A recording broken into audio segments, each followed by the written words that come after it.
Assalamualaikum warahmatullahi wabarakatuh. Insyaallah. Alhamdulillahirabbil alamin. Allahumma shalli ala sayyidina Muhammad wa ala ali sayyidina Muhammad. Puji syukur kepada Allah yang mempertemukan kita di hari yang istimewa, tentu saja hari Jumat yang insya Allah penuh keberkahan dan terutama untuk warga Jawa Barat. Ini adalah satu momentum yang sangat istimewa karena pada hari ini diresmikan Masjid Raya Al-Jabar, yaitu tepatnya di Cimingcerang, Kecamatan Gedebage, Kota Bandung, Jawa Barat. Alhamdulillah dalam kesempatan kali ini telah hadir bersama kita orang-orang sosok tokoh ulama yang kita cintai, Kiai Haji Jujun Junaidi, kemudian Kang Emil, Kang Ridwan Kamil, terima kasih telah mengundang kita. Dan dalam kesempatan kali ini tentu saja nanti kita ingin mengetahui apa sejarah daripada berdirinya masjid yang sangat luar biasa ini. Tetapi tentunya masjid-masjid yang kita bangun adalah masjid yang akan memberikan kemanfaatan bagi umat Islam. Baik, sebagai persembahan pertama kami persilakan kepada Kiai Haji Jujun Junaidi untuk menyampaikan fungsi masjid sebagai Center of Excellence. Silakan, Kiai. Bismillahirrahmanirrahim. Assalamualaikum warahmatullahi wabarakatuh. Alhamdulillahi rabbil alamin. Wassalatu wassalamu ala syamsil mursalin wa qamarin nabiyyin wa sidrati muntahal arifin sayyidina wa maulana Muhammadin wa ala alihi wa sahbihi ajma'in, amma ba'd. Pak Gubernur Jawa Barat, Pak Ridwan Kamil, para ulama, zu'ama yang saya taati fatwa-fatwanya, Ustadz Agung Izul Haq yang saya hormati, seluruh pemirsa TV One Damai Indonesiaku yang ada di seluruh Nusantara. Hari ini kita melakukan siaran langsung di masjid yang termegah di Jawa Barat. Namanya Masjid Al-Jabbar. Sudah bukan kebetulan, Al-Jabbar. Coba lihat ke atas, indah. Dihitung secara matematik harus seperti apa, maka Al-Jabbar adalah tokoh matematik. Al-Jabbar juga adalah Asmaul Husna, ya. Al-Jabbar juga kebetulan Jabar, singkatan dari Jawa Barat. Jadi ini ikon Masjid Jawa Barat. Alhamdulillah, ini adalah masjid tempat menempatkan kening Anda, dua telapak tangan Anda, dua lutut Anda, kemudian kaki Anda untuk merebahkan diri di hadapan Allah, membumi hanguskan kesombongan yang ada dalam diri kita. Karena apapun persoalannya, orang yang tidak pernah ke masjid, kesombongannya akan tetap ada. Yang ke masjid saja yang sombongnya masih ada, tetap ada. Di masjid tidak ada rekayasa. Mau gubernur telat datang di belakang duduknya. Mau tukang ngamen duluan datang di depan duduknya. Makanya di Mesir pernah ada kejadian. Ada seorang mufti Mesir dikumpulkan semuanya. Ulama Mesir kumpul semua. Tiba-tiba datang seorang ulama yang kelihatan compang-camping pakaiannya, tapi dia bawa anjing. Bawa apa? Bawa anjing. Dan anehnya kursinya yang harusnya diduduki oleh dia justru diduduki oleh anjing yang dibawanya. Ini pemandangan yang sangat tidak indah. Semua pejabat ada, semua ulama ada, ini ada anjing. Malah si kiai itu, si ulama itu duduk di bawah. Semua orang marah saat itu. Gak enak lihat pemandangan. Tapi ada yang mengingatkan, ulama yang punya basirah, bukan basar, tapi basirah, mata batin yang kuat. Dia katakan, jangan kau usir orang itu, jangan kau hina orang itu. Justru dia sudah menempatkan keanjingannya di tempat dikendalikan oleh dia. Sekarang mari kita hitung-hitung dalam diri kita. Saya masuk TV untuk menghilangkan ujub saya itu, riak saya itu susah, Pak Gubernur. Kalau saya masuk TV itu, saya ini istighfarnya beratus-ratus kali.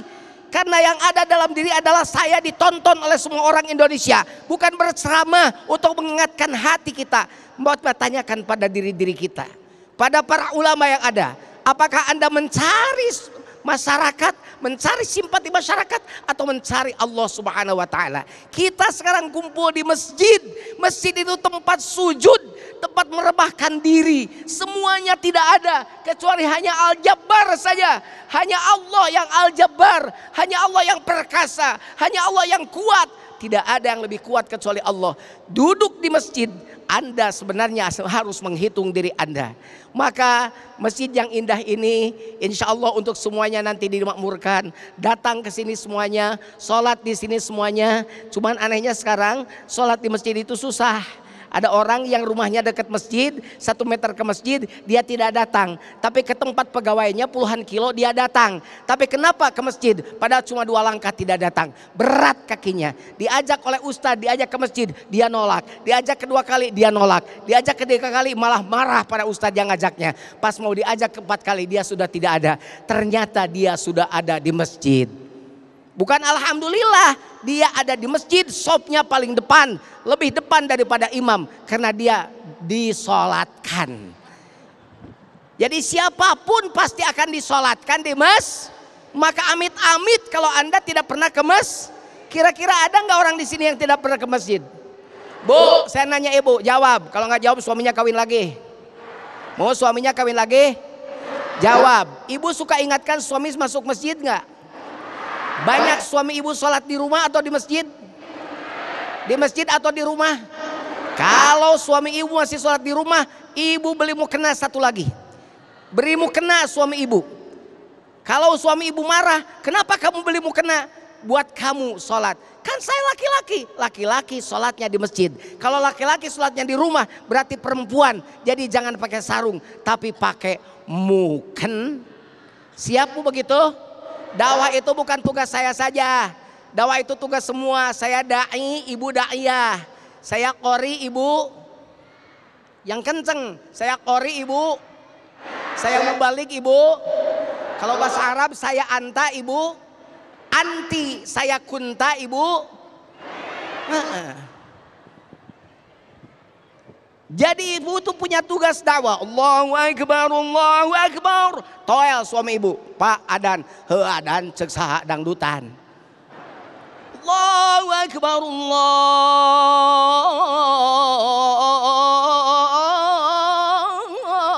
Akbar. Pak, ke masjid. Nyalah erek sholat nangan mau ke masjid. Kenapa tidak ke masjid? Enggak, saya mau di rumah saja. Ya, kalau di rumah nih pakai mukena. Orang tidak sempurna sholatnya jika dia tidak sholat di masjid. Tetangga masjid tidak sempurna sholatnya kata Rasul, kecuali sholatnya di masjid. Mas sahabat bertanya, siapa yang dimaksud tetangga masjid? Kullu man sami'an nida. Siapa saja orang yang mendengarkan suara azan, itu adalah tetangga masjid.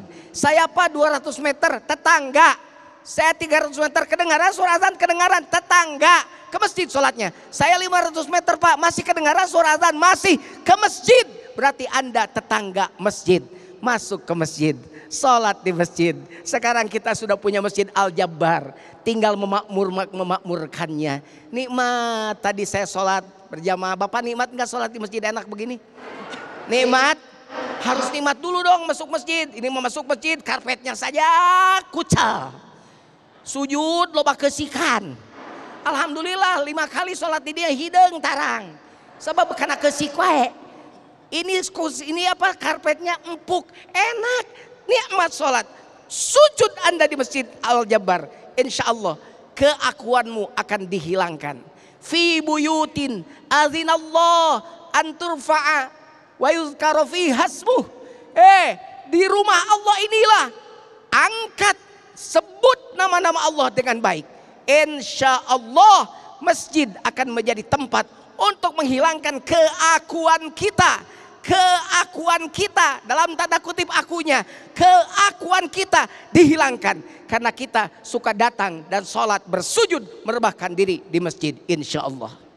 Terima kasih Kiai Jujun yang telah menyampaikan mukaddimah yang memberikan penekanan kepada kita betapa pentingnya kita memakmurkan masjid. Sepakat dengan apa yang telah disampaikan oleh beliau tadi, Sholat harus khusyuk, maka tempatnya pun adalah memberikan kesempatan kita untuk bisa menjadi khusyuk. Nah, salah satunya adalah dibangunnya Masjid Al-Jabar. Ini luar biasa sekali ini very very excellent. Kalau tadi Anda dalam pembukaan bisa menyaksikan sedikit establish dari masjid ini, memang tidak ada kata lain kecuali subhanallah.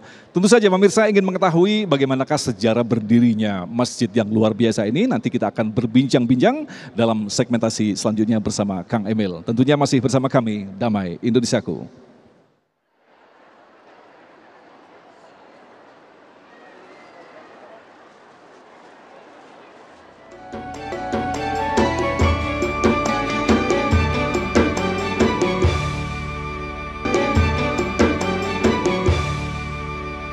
Terima kasih pemirsa, Anda masih bersama kami Damai Indonesiaku spesial peresmian Masjid Al-Jabar. Ini memang masjid yang sangat luar biasa sekali.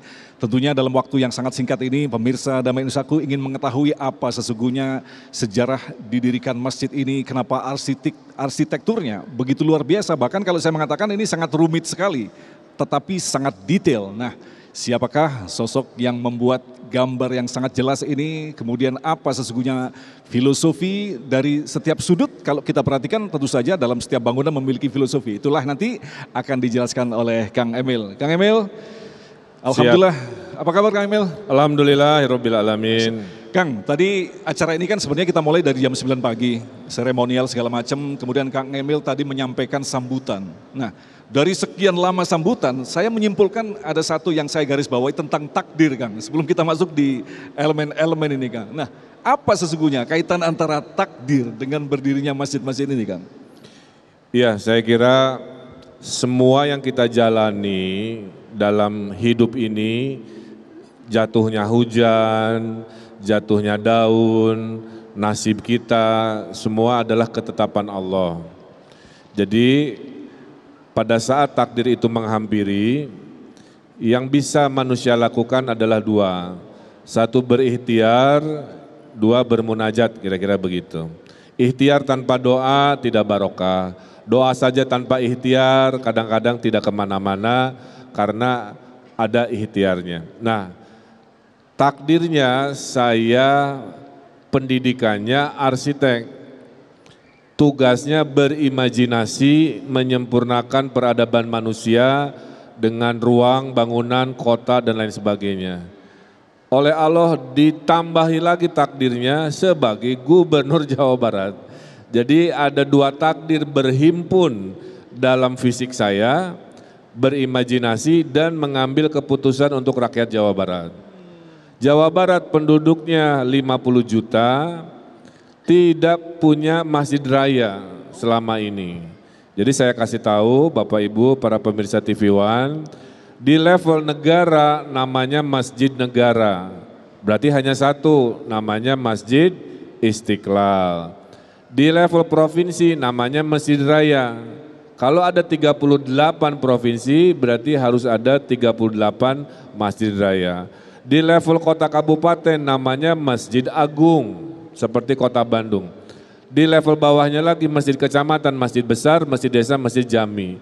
Nah selama ini Jawa Barat tidak punya masjid raya, menebeng kepada Masjid Agung Bandung yang dirubah namanya menjadi Masjid Raya Kota Bandung, Provinsi Jawa Barat. Jadi dari kalimat saja sudah tidak sesuai kira-kira begitu. Nah oleh takdirnya lagi saya sampaikan saat saya wali kota, kenapa Masjid Agung saya bernama Masjid Raya Provinsi Jawa Barat, kira-kira begitu.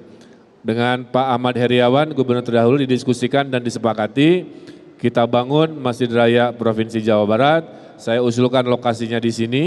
Yang kedua, saya menawarkan, kalau memang berkenan, ya saya wali kota yang arsitek, saya menyumbangkan imajinasi. Oleh takdirnya disetujuilah proses itu, sampai akhirnya berlangsung 5 tahun pembangunannya, sangat lama, ketahan COVID 2 tahun, dan akhirnya di tanggal 30 Desember ini kapasitas 50.000 di 28 hektar ini sudah bisa diresmikan dan dipergunakan. Insya Allah terindah, termegah, tinggal saya doakan mudah-mudahan menjadi yang termakmur dalam penggunaannya, kira-kira begitu. Nah Kang, tadi kalau masalah takdir, sekarang kita masuk di wilayah teknis begitu. Apakah juga bisa disebut dengan takdir ketika pemilihan wilayah? Ini Gede Bage ini kan wilayah yang banyak bertanya, ini kan wilayah banjir. Nah, apakah ke depannya ada rencana-rencana atau memang ada fungsinya selain sebagai masjid? Tentulah pemirsa bisa lihat kok ada danau mengelilingi masjid. Danau ini danau buatan. Kalau danau buatan berarti ada tujuan. Tujuannya adalah mengendalikan banjir. Walaupun mungkin belum sempurna. Jadi sebagian besar dari wilayah ini bentuknya air dari sumber air yang biasanya potensi banjir. Oleh kami diimajinasikan, ya sudah sekalian. Jangan dipisahkan tapi disatukan dalam keindahan karena Allah Maha Indah. Biasanya kalau ada bangunan di tepi air, keindahannya itu double 2 kali lipat. Karena ada pantulannya. Makanya paling indah melihat Masjid Al-Jabar itu dari jarak agak jauh. Melihat pantulannya ke air dan lebih indah lagi kalau pada maghrib. Karena pencahayaannya diatur sedemikian rupa sehingga ini seperti permata di malam hari yang luar biasa. Jadi fungsi teknis mengendalikan banjirnya ada, fungsi ibadahnya ada, dan yang teristimewa ada museum Rasulullah di lantai bawah dari tempat ini. Ada tentang sejarah keislaman di Nusantara dan sejarah keislaman di Jawa Barat, tapi baru dibuka Februari, sedang finishing. Dan juga ada taman terpanjang di Jawa Barat, taman kota yang temanya Risalah 25 Nabi dan Rasul. Sehingga orang ke sini dapat ibadahnya, dapat ilmunya, dapat rekreasinya, pulang-pulangnya dapat bahagianya. Begitu. Seperti yang Rasulullah lakukan pada saat mendirikan masjid, bukan sekedar masjid, tetapi pusat pemerintahan, pusat pembelajaran, begitu kayak ya? Jadi masjid ini pusat segala macam. Rasulullah bicara politik di masjid, strategi perang di masjid, gitu. Makanya bukan hanya sekedar untuk sujudnya saja. Nanti kita akan bahas di segmen berikutnya tentang bagaimana fungsi masjid dalam kehidupan sosial. Nah ini yang kita tekankan kepada Kang Emil ini ya. Jadi ternyata saya sempat semalam melakukan perjalanan di bawah, bahkan ternyata ada museum, nanti akan ada tempat pembelajaran dan lain sebagainya. Iya, berarti kan menarik. Turun kita dapat ilmu. Oke. Iya, tentang sejarah kerasulan. Kemudian naik kita dapat keindahan. Ibadah tawanina. Baik. Pulang kita dapat selfie. Bisa tiktokan. Gak apa-apa, tiktokan gak apa-apa. Kamu nanya, kamu bertanya-tanya, gak apa-apa. Tapi latar belakangnya masjid. Oke. Begitu. Mantap. Nah, Kang Emil, sekarang kita masuk di wilayah karakter arsitekturnya. Ini sebenarnya adaptasi dari mana? Atau memang nah ini sekali lagi, apakah ini memang takdir? Ilham dari Allah ini Kang Emil? Ini perjalanan panjang. Saya berimajinasi mungkin 10 pilihan. Masing-masing pilihan dipikirkan, diimajinasikan di malam-malam panjang. Sampai akhirnya diputuskan satu dari 10 pilihan ini yang paling pas terhadap tempat ini adalah bentuk dari rumus matematika. Jadi Bapak Ibu, matematika itu tertulis jadi rumus, terbentuk jadi 3 dimensi. Jadi ini adalah rumus dari matematika, inspirasi Al-Jabar, bawahnya ada 10 kurva, rumus matematik, naik sedikit jadi 5, naik lagi jadi 4, 2, 1, nah itu tuh rumus. Nah yang kedua tadi namanya adalah Al-Jabar, artinya maha perkasa, maha memaksa. Di dalam interiornya didesain lafaz Allah terbesar di Indonesia dan harapannya siapa yang berada di bawahnya merasa kecil, jangan sombong, tinggalkan keakuannya tadi sebelum masuk masjid. Kalau yang maha besar, maha perkasa hanya Allah Subhanahu wa taala. Plus Jabar itu singkatan Jawa Barat. Jadi sudah jodohnya, tidak bisa dipindah kemana-mana ini mah. Wow. Ada mungkin namanya Jabar, Al-Jabar, tapi rumusnya bukan matematik kan. Ini mah udah rumusnya matematik, sangat terukur, singkatan juga Asmaul Husna, kira-kira begitu. Nah ini kalau kita perhatikan di sini memang banyak simbol-simbol, ada motif batik, kemudian ada beberapa jumlah pintu. Nah mungkin bisa sedikit dijelaskan Kang Emil. Karena ini bukan masjid Kota Bandung, walaupun saya wali kota Bandung dahulunya. Ini masjid Provinsi Jawa Barat, di mana Provinsi Jawa Barat terdiri dari 27 kota kabupaten. Maka sebagai pemimpin harus adil. Semua pintu ini adalah batik-batik dari 27 kota kabupaten. Ada pintu batik Majalengka, Ciamis, Pangandaran, Depok, Bekasi, semua ada di sini. Kemudian dalam kepengurusan DKM, semua ormas Islam diberikan tempat perwakilannya mengurusi masjid ini. Kemudian perwakilan MUI 27 kota kabupaten juga direkomkan untuk menjadi pengurus masjid ini. Insya Allah inilah contoh keadilan umaro karena selalu mendengarkan ilmunya para ulama sehingga hadir para dermawan-dermawan dan diijabahnya doa-doa duafa. Itulah prinsip tegaknya sebuah negara yang kami wujudkan dalam bentuk arsitektur masjid yang menurut saya memang sangat luar biasa. Nah ini yang menarik sekali Gai. Kang Emil ini juga sebagai seorang arsitektur yang menggambar masjid ini, tetapi sekaligus ketua DKM.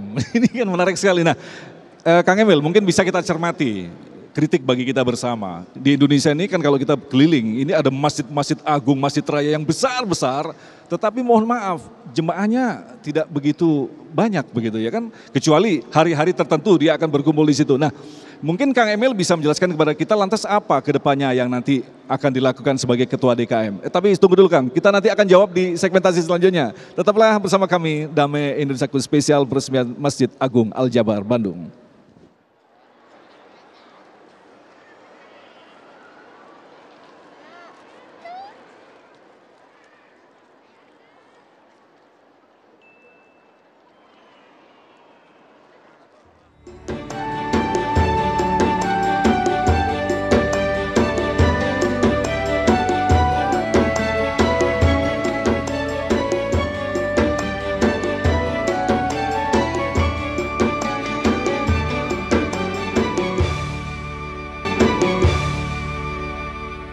Baik, terima kasih pemirsa, Anda masih bersama kami Damai Indonesiaku dalam rangka peresmian Masjid Raya Al-Jabar, Kabupaten Jawa Barat, Provinsi Jawa Barat. Dan kita akan lanjutkan lagi bincang-bincang kita dengan Kang Emil. Mungkin tadi bisa dijawab Kang Emil, ke depan bagaimanakah dengan masjid ini, dan kita berharap kalau kita perhatikan kan ini jauh dari tempat penduduk begitu, semestinya ini ada di center kota begitu. Nah apa rencana-rencana ke depan Kang Emil? Ya, yang pertama adalah kami sudah memberikan himbauan setiap ulama-ulama di 27 kota kabupaten silakan mendaftarkan, memanfaatkan tempat ini untuk kajian jika jumlah jamaahnya ada ribu-ribu atau banyak.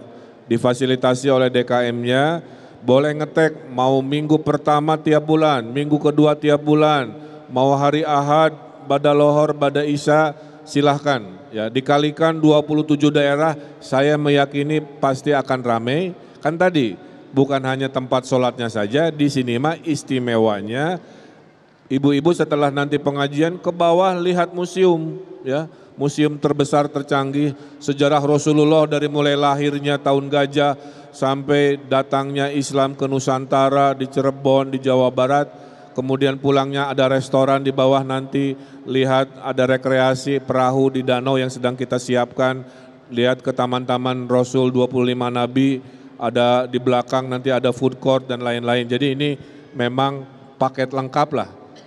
Menurut perhitungan harusnya rame gitu, karena banyak kegiatan yang didesain untuk memastikan masjid ini makmur. Tapi tadi sholat dulu baru lainnya. Jangan lainnya baru sholat. Nah, mudah-mudahan begitu. Apa yang membedakan masjid ini dengan masjid-masjid yang ada di negeri Indonesia ini?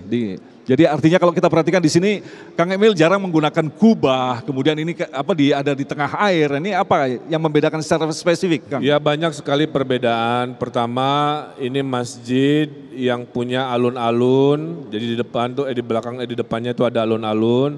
Memang mirip dengan inspirasinya dari Turki ya. Kalau masjid Turki itu selalu ada halaman besar atau alun-alun dikelilingi koridor. Makanya ada tempat wudhu outdoor. Jadi bapak-bapak ya tidak harus selalu ke tempat basement Pak wudhu. Bisa wudhunya pas masuk lebih nikmat, udara terbuka, segar dan seterusnya.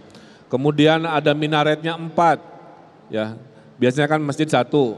Kagok ya mah 2, ente, 3, ente, 4. Ada 4 minaret yang muncul dari air kira-kira begitu. Dan malam hari ada pencahayaan yang indah, kemudian dikelilingi oleh air yang tadi saya sebutkan. Ini jarang-jarang kombinasi minaret 4, bentuknya besar tidak berkolom, kemudian berada di pinggir air, di bawahnya ada museum Rasulullah terbesar tercanggih di Indonesia. Jadi saya bilang tadi agak susah untuk ditiru ya, karena memang jodohnya ada di tempat ini. Sudah takdirnya lagi. Kembali ke takdir. Kiai, mungkin ada yang ingin disampaikan? Iya. Ini sesungguhnya adalah sesuai dengan apa yang disebut oleh Allah dalam satu ayat. Wa may yu'azzim sya'airallah fa innaha min taqwal qulub. Barang siapa yang mengagungkan syiar agama Allah, maka itu adalah sebagian dari takwa hatinya. Membangun masjid seperti ini adalah bukan sesuatu yang tidak didasari dengan keimanan yang jelas, ketakwaan yang jelas. Ini pasti didasari dengan ingin mensyiarkan agama Allah, ingin supaya masjid ini jadi syiar, supaya orang senang lihat dari jauh saja, dari sana, dari rumah saya. Ini lihat bentuknya aja penasaran, pengen datang. Kayak di negara mana begitu ya? Iya, jadi sekarang datang ke sini makin indah. Kayaknya setiap minggu saya main sepeda di sini juga. Gitu. Baik. Bahkan saya udah ada komen di Instagram dari banyak follower dan komen dari Malaysia. Ya dengan bahasa Melayunya lah ya, intinya mah tahniah Pak Gubernur, tahniah teh selamat berarti. Intinya ingin datang ke sini. Belum diresmikan udah banyak dari Malaysia juga ingin datang. Jadi memang kan di dunia medsos sekarang gampang viral ya. Peristiwa hari ini tuh dilihat di Dubai, dilihat di Arab Saudi, dilihat di negara-negara mana. Maka dakwahnya akan semakin luas, tidak hanya untuk warga Jawa Barat, tapi Nusantara bahkan dunia insya Allah. Allahu Akbar, luar biasa sekali gagasan-gagasan Kang Emil. Baik, kita berikan kesempatan kepada penanya dari Masjid Al-Jabar. Yang pertama kami persilakan pada Bapak Adikus. Silakan Bapak Adikus. Assalamualaikum warahmatullahi wabarakatuh, Pak Kiai. Perkenalkan saya Adikus dari Jagatapa Sumedang. Saya mau bertanya Pak Kiai, bagaimana cara memuliakan masjid agar amal ibadah kita itu diridhoi Allah Subhanahu wa taala? Hatur nuhun. Wassalamualaikum warahmatullahi wabarakatuh. Memakmurkan masjid, bagaimana kita semestinya harus memakmurkan masjid agar ibadah kita diterima Allah Subhanahu wa taala? Satu saja yang penting, sholatlah Anda di masjid.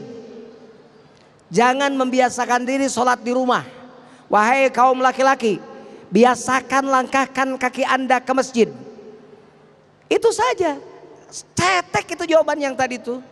Bagaimana cara membangun masjid? Sholatlah di masjid.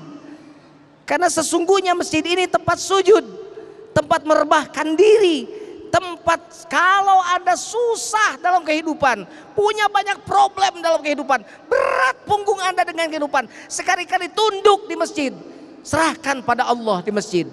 Insya Allah masjid ini akan makmur, pasti makmur. Kalau satu gede bagai ini semua orang sholat di masjid, masjid segede ini tidak bakalan bisa menampung jamaah. Tapi sekarang kenyataannya ada hal yang mengerikan. Orang lebih suka sholat di rumah daripada di masjid. Orang lebih senang sholat di rumah di kamar dengan istrinya daripada di masjid. Pada yang benar adalah, hei laki-laki sholat kamu di masjid, hei perempuan sholat kamu di rumah. Hei perempuan suruh suaminya sholat di masjid. Makmur masjid di setiap tempat. Di setiap tempat. Orang kafir lewat ke masjid mana-mana saja. Kalau yang berjamaahnya cuma 3 orang, aki-aki norek paraeh hungkul. Anu ada ngap-ngapan teh, as-sholatu khairum minan naum. As-sholat yang begitu, itu orang tidak akan bergidik bulu kuduknya. Tapi kalau setiap lewat masjid, penuh masjid, sesak dengan jamaah, pasti bergidik bulu roma orang-orang kafir. Kekuatan muslim diukur dari bagaimana makmurnya masjid di tempat itu. Masya Allah, dan ini memang sudah dipersiapkan oleh Kang Emil dengan mendesain masjid yang sangat luar biasa sekali. Di atas lantai atasnya adalah tempat untuk sholat, bawahnya ada museum, dan yang saya perhatikan adalah ada sentuhan futuristik itu, modern begitu. Nah mungkin bisa dijelaskan Kang Emil yang untuk di lantai bawah itu Kang Emil. Hidup itu harus sesuai zamannya. Zaman dulu tidak ada baja, tidak ada sound system, yang ada batu, pasir, dan lumpur. Seperti zaman Rasul, maka ya masjidnya menyesuaikan dengan keterbatasan saat itu. Hari ini mau bentuk apapun bisa, pakai baja, besi, pakai teknologi dan lain sebagainya. Contoh, koridor-koridor yang di depan, yang tempat Bapak masuk tadi sebelum ke alun-alun, itu tidak dibangun satu persatu kayak seperti orang konvensional. Itu dibangunnya di pabrik, datang ke sini tinggal dicetak, cetek, terpasang seperti main Lego. Itu adalah inovasi, Pak. Baru pertama teknologi ini dipergunakan di Indonesia. Gara-gara kontraktor kalau ketemu saya gini, siap-siapnya kalau meroyek dengan Pak Ridwan Kamil pasti susah. Saya bilang kalau nggak mau susah jangan hidup di zaman ini. Karena tugas saya adalah menaik kelaskan peradaban masyarakat saya supaya naik kelas. Sekolah gimana kelas 4 wae. Kan harus naik kelas 5, beres kelas 5 naik kelas 6, SMP, SMA, universitas. Nah kehidupan juga sama, masjid juga sama. Makin nanti ke masa depan masjid harus makin berbeda. Betul, betul. Jangan mengulang masa lalu yang dikopi, cuman mewah dapatnya tapi tidak dapat kebaruannya. Betul. Nah di sini diharapkan orang yang ikro, yang melihat bisa melihat bahwa masjid ini membawa teknologi, kebaruan, futuristik yang menyamakan hanya satu, bersujudnya khusyuk, bersujudnya membuat kita menghilangkan keakuan, kita bisa curhat di sini ke Allah langsung di tempat yang istimewa. Itu persamaannya. Betul. Sisanya mah sesuai dengan zamannya, dengan sosial budayanya, dengan teknologinya dan lain-lain. Jadi contoh, kalau saya disuruh mendesain masjid seperti di Turki, saya nggak mau. Da Turki mendesain masjid di sana sesuai zamannya. Masa di kopi udah zaman abad modern mengkopi apa yang di Turki. Nah, berarti kita nggak ada ikhtiar dong.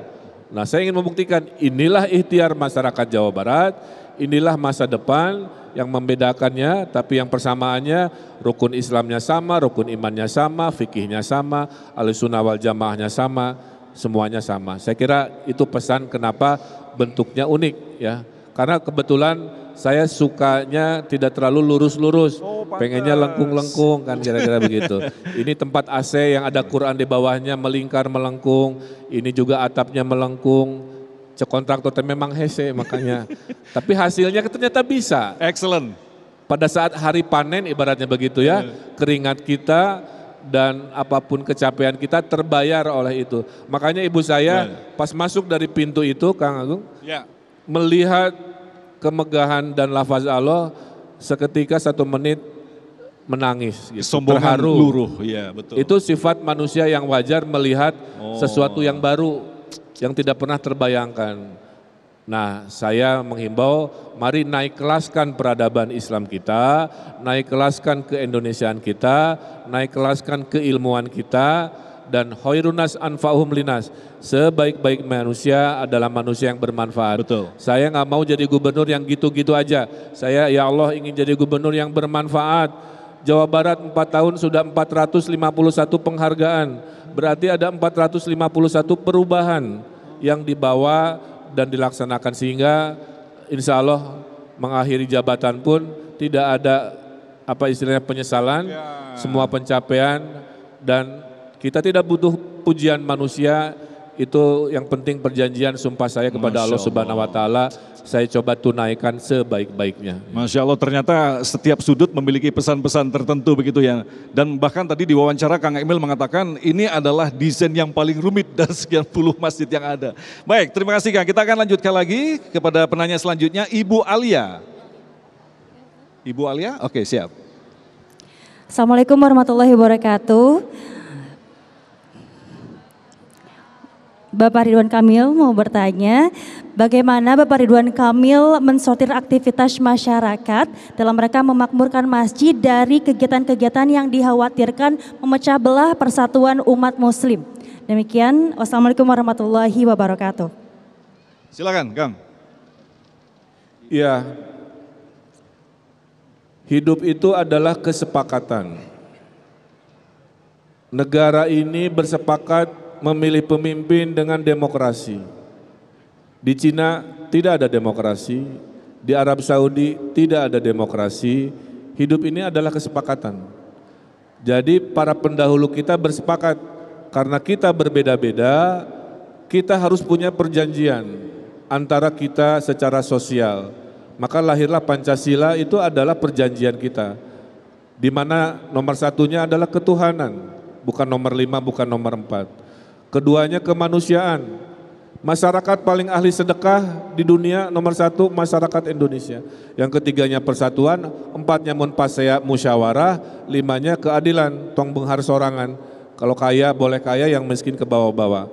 Nah, karena memilih pemimpinnya oleh rakyat, maka tugas pemimpin 1 adil, ya.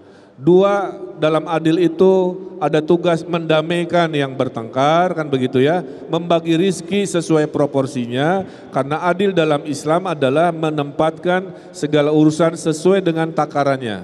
Gajah besar piringnya besar, gajah kecil piringnya besar. Kadang-kadang tidak bisa adil itu dipersamakan. Nah, oleh karena itu saya titip semua perselisihan perbedaan itu bisa diselesaikan dengan musyawarah mufakat tadi. Jadilah golongan yang melihat perbedaan sebagai rahmat dari Allah, bukan melihat perbedaan sebagai sesuatu untuk dijadikan sumber kebencian. Ingat, ada negara bubar. Kenapa negara bubar? Uni Soviet bubar, Yugoslavia bubar. Karena ada peperangan yang tidak bisa dihentikan. Kenapa ada perang yang tidak bisa dihentikan? Karena banyak kerusuhan-kerusuhan yang tidak bisa dikendalikan. Kenapa ada kerusuhan? Karena ada hasutan-hasutan di masyarakatnya. Kenapa ada hasutan? Karena ada kelompok yang melihat perbedaan sebagai sumber kebencian. Dihasut-hasut di media sosial, di WA, di IG, di mana-mana, di ceramah-ceramahnya. Nah, tugas saya sebagai pemimpin, jangan sampai negara ini runtuh. Oleh karena itu akan kami terus damaikan dengan cara yang seadil-adilnya. Kuncinya karena di Jawa Barat ada silih asa, silih asuh, silih asuh. Silih asa, asih asuh. Kemudian hade goreng kubasa, ini pepatah Sunda, artinya segala sesuatu bisa diselesaikan dengan bahasa yang baik, komunikasi yang baik. Dalam budaya Sunda juga ada istilah batu turun kesik naik, artinya batu turun, pasir naik. Bertemulah kesepakatan di tengah-tengah, jangan saling ego, seperti suami istri berumah tangga. Kadang-kadang istri mengalah, kadang-kadang suami mengalah, walaupun lebih banyak suami yang mengalah. Tapi poinnya adalah bertemulah, bersepakat di tengah-tengah, dan damai Indonesiaku. Nah itu ya, salah satunya adalah pemimpin harus adil supaya masyarakat juga tidak banyak bertengkar, salah tafsir dan lain sebagainya. Insya Allah Jawa Barat mah juara lahir batin, Pak Gubernur Nage Bager, insya Allahnya ganteng kalem. Apapun masalahnya, mari kita selesaikan dengan musyawarah. Gitu. Insya Allah, luar biasa. Baik, terima kasih. Kita masih punya satu segmentasi lagi. Tentunya kita akan jawab pertanyaan-pertanyaan Anda selepas pesan-pesan berikut ini. Tetaplah bersama kami, Damai Indonesiaku.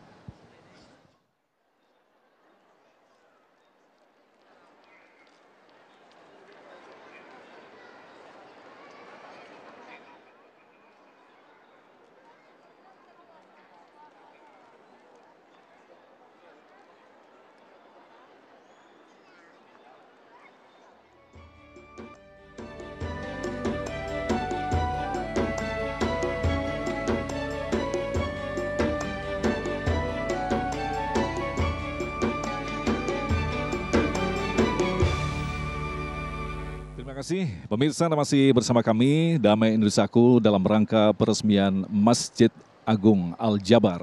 Dan alhamdulillah pemirsa, sarung Wadimor merupakan sarung tenun khas Indonesia yang saat ini menjadi sarung favorit pilihan seluruh lapisan masyarakat. Sarung tenun sebagai warisan khasanah budaya, karya cipta anak bangsa yang tersebar di seluruh pelosok Nusantara mulai dari Aceh, kemudian Padang, Palembang, Lombok, dan daerah lainnya. Nah pemirsa, karena sarung ini memiliki banyak varian, warna dan juga corak atau motif yang mewakili budaya Nusantara. Seperti yang digunakan oleh Kiai Jujun yang saat ini sudah hadir bersama kami semuanya. Nah Kiai, mungkin bisa dijelaskan sedikit apa kemanfaatan dari sarung? Saya ini santri tulen. Dari kecil saya pakai sarung. Jadi bagi saya sarung itu manfaat salah satunya karena kalau kita buang air kecil bisa duduk. Gampang, beda dengan celana. Jadi kemungkinan terkena najisnya sangat sedikit dibanding dengan memakai celana. Mohon maaf, bukan meremehkan celana, tapi karena ditanya kenapa saya suka pakai sarung, itu salah satunya. Lebih mudah sebenarnya. Lebih mudah. Nah kemudian sarung seperti apa yang Kiai sukai? Motif-motif seperti apa? Saya suka sarung yang minimal sarung itu mencerminkan khazanah bangsa Indonesia. Kenapa saya senang Wadimor? Kalau boleh dicek, bukan endorse ini, memang satu karena mendukung program Damai Indonesiaku. 2 karena saya suka Wadimor dari dulu. Betul, Jadi betul. kalau Mas Agung lari ke rumah saya, di lemari saya pasti Wadimor semuanya. Tidak ada sarung yang lain. Baik, dan tentu saja ini cocok sekali dengan apa yang dijelaskan tadi, cocok sekali dengan Wadimor. Nah, sarung kita yang selalu menampilkan sarung-sarung berkualitas baik dari segi bahan yang lembut, sehingga nyaman dipakai dan juga memiliki desain motif atau corak menarik dengan menonjolkan khasanah budaya Nusantara dan bisa dipadu-padankan dengan jenis pakaian apapun. Betul, bahkan Baik. bisa dipakai baju. Dibikin baju juga. Wadimor, Luar biasa. tentu sarung kita. Sarung kita.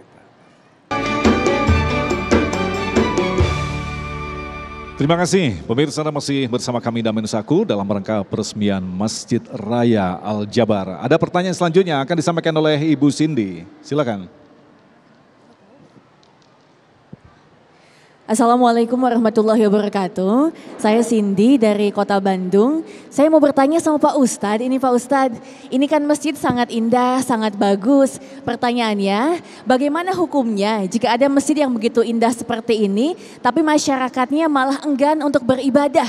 Jadi hanya datang untuk foto-foto, update story, seperti itu Pak Ustadz. Bagaimana hukumnya? Terima kasih. Wassalamualaikum warahmatullahi wabarakatuh. Ya.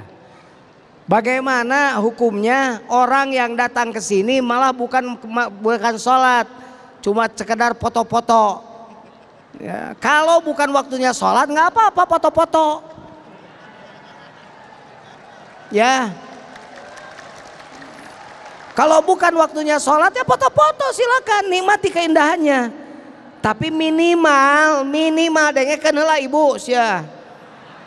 Tapi minimal coba sholat tahiyatul masjid 2 rakaat saja minimal. Anda ambil air wudhu, kemudian sholat syukrul wudhu 2 rakaat, sholat tahiyatul masjid 2 rakaat minimal, baru selfie. Nah kalau waktunya azan buru-buru bukan malah pulang. Nah, yang khawatirkan oleh Cindy tadi wajar. Sebab banyak orang saking menikmati keindahan masjidnya malah lupa esensi ibadahnya. Nah, kalau tadi saya ingin berkomentar tadi pertanyaan yang tadi tentang perbedaan yang suka menjadi perpecahan. Quote-nya gampang, satu saja, tolong dengar oleh semuanya. Dalam hal yang sama, mari kita bekerja bersama-sama. Dalam hal yang berbeda, mari kita sama-sama bekerja.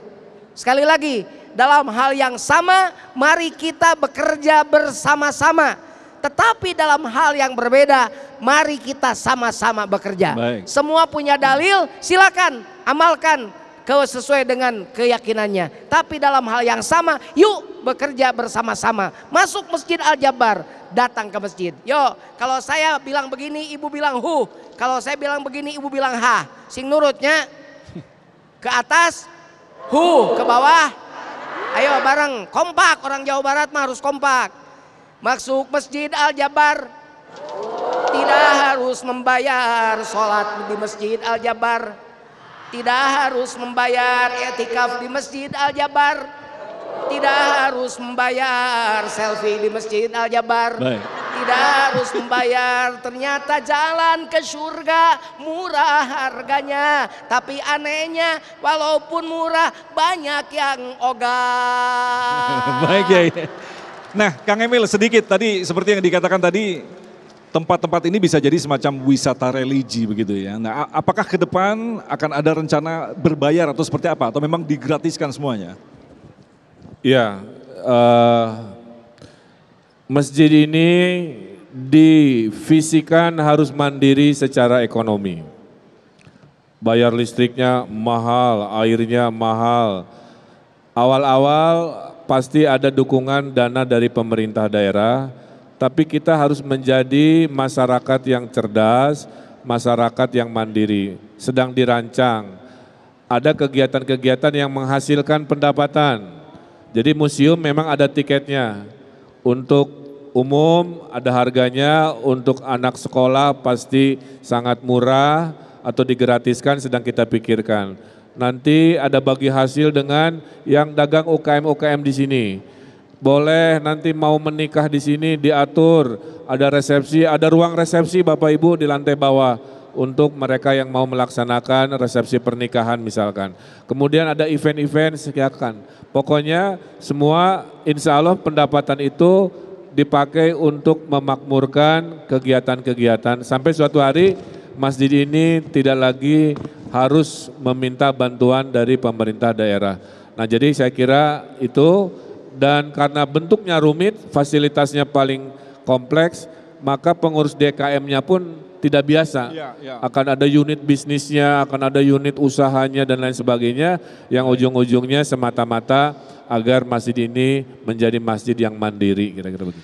Baik, terima kasih Kang Emil sudah mengundang kita, dan tentu saja Kang Emil juga mengundang seluruh pemirsa yang ada di Nusantara. Tentu saja Anda penasaran dengan megahnya masjid ini, untuk itu kami undang Anda untuk datang ke sini. Sekali lagi terima kasih Kang Emil, Kiai Jujun, dan pemirsa, insya Allah besok di hari Sabtu 31 Desember kita seperti biasa akan hadir di pukul 12:30 siang bersama Kiai Tata Sukayat, kemudian Kiai Asep Anom, dan tentu saja kembali bersama Kang Emil, Bapak Ridwan Kamil. Sementara besok juga jam 9 malam, jangan lewatkan pergantian tahun dengan acara Indonesia Bertasbih yang akan menghadirkan Abi Maki Syekh Muhammad Jaber, Ustadz Zaki Mirza, dan Ustadz Abdul Somad. Agung Isulhaq dan kerabat kerja yang bertugas menyampaikan terima kasih atas perhatian Anda. Sampai jumpa besok. Assalamualaikum warahmatullahi wabarakatuh.